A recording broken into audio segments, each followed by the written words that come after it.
Jasage de jeu de rôle on the go, on the walk. Je suis en train de préparer une game de Donjons et Dragons pour des joueurs qui ont envie d'y jouer, bien sûr. Puis, je suis en train de me dire, je vais juste prendre 3 joueurs, OK? Fait que ce que ça va faire, ça va accélérer bien des affaires, entre autres les combats, mais ce que je me suis dit, c'est qu'on va les faire sentir comme des fucking héros. Puis je vais lui donner des grosses stats fortes, OK? Parce que ils vont être 3 et je veux qu'ils se sentent comme des héros. Puis je vous le cacherai pas, ils vont avoir des objets magiques tôt dans la game parce que ce sont des héros. Souvent, je vais jouer puis je vais faire des bonhommes plus standards, moins forts. J'aime ça. J'aime ça le survivalisme, ouais. Après ça, j'aime ça les... comment ça s'appelle? Quand c'est réaliste un peu. Mais là, c'est vraiment pour ça que je m'enligne. Je m'enligne pour faire de quoi d'héroïque, tu sais. Même s'ils vont être dans Ravenloft, où ce que tout est dark, ben, tu sais, je veux dire, mon premier joueur, c'est un paladin, genre, là, tu sais, il va glow in the dark. Fait qu'il va l'avoir son arme magique, ici, go! Puis, tout ça pour dire que je vais lui faire rouler le stat d'une manière assez agro power, OK?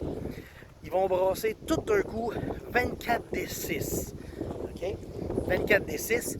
Et après ça, on va prendre les 6 plus bas. On va les scraper. OK? Fait que les 1, les 2, ils vont tous s'en aller. Puis il va rester 18 dés. Là, ils vont prendre les 3 plus hauts, les matcher ensemble. Et ensuite, les 3, mettons les 3 autres plus hauts, les matcher ensemble. Ainsi de suite. Fait que, tu sais, c'est sûr qu'ils ont un 18, peut-être 2 18. Puis leur stat la plus faible, s'ils sont vraiment malchanceux, là, puis qu'ils ont roulé, mettons, l'équivalent de 9 dés, de 1 ou de 2, tu sais, là, ils vont avoir un 6, mais ça me surprendrait. Mais c'est parce que je veux qu'il y ait des grosses stats. Je veux qu'ils puissent, faire n'importe quoi, se sentir compétents, vraiment être des héros. On va jouer héroïque. Ils n'auront pas peur de, tu sais, je balance pas mes encounters jamais, moi. Fait que là, s'ils pognent un monstre trop fort, ben ils ont comme plus de chances de survie. Tu sais, ils ont plus le temps peut-être de voir les coups de « OK, je pense que là, on n'a pas d'affaires là, on devrait se sauver. » Parce qu'il va falloir que peut-être qu'ils se sauvent, là.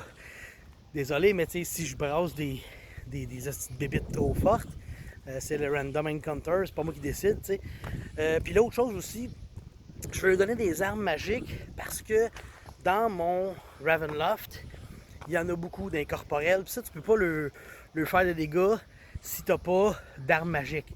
Par contre, le but, c'est pas justement de tuer tous les bébites et tous les incorporels parce que il va y en avoir des fantômes qui ont des missions plutôt que de l'agressivité. Il y en a qui veulent qu'on les sauve, qu'on sauve leur famille, qu'on leur retrouve leur bijou de famille, après quoi, t'sais.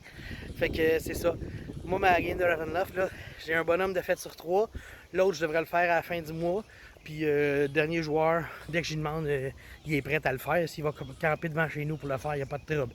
Fait que, sur ça, je vous laisse et je vous redonne les nouvelles de cette game un jour. Bye!